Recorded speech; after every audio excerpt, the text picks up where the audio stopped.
கிருபானந்த வாரியார் சொன்ன மாதிரி சில விஷயங்கள் சொல்லுறப்போ அது வந்து ரொம்பவே வந்து எல்லாரோடையும் கனெக்ட் ஆக ஆரம்பிச்சிச்சு.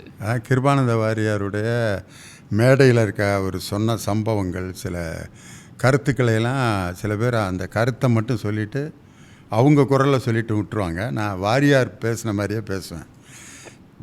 உதாரணத்துக்கு வாரியார் ஒரு மேடையில் வர்றப்ப கூட்டத்தில் எல்லாத்திட்டையும் கேள்வி கேட்பார் வாரியார். அப்போ வந்து கூட்டத்தில் இருக்கப்ப மாணவர்களாக உட்காந்துருக்காங்க. முருகனின் தனிப்பெரும் கருணையினாலே இங்கே நம்ம கூடியிருக்கிறோம். முருகனுடைய அப்பா யாரா அப்படின்ட்டு ஒரு பையன்கிட்ட கேட்குறாரு. அவன் அன்றைக்கி தான் திருவிளையாடல் படம் பார்த்துருக்கான். அவன் எந்திரிச்சு சிவாஜி அப்படின்ட்டுருக்கான். உடனே வாரியார் வந்து சிவாஜின்னு சொன்ன சிரிச்சிட்டார். அந்த பையனுடைய அப்பா வந்து ஓங்கி அவனை அரைஞ்சு, டேய் முருகனுடைய அப்பா சிவபெருமான், சிவாஜின்னு போய் சொல்லிட்டியே அப்படின்னு. உடனே வாரியார் இன்டர்ஃபியர் பண்ணி, அவனை அடிக்காதீங்கோ, அவன் சரியாக தானே சொல்லியிருக்கான்.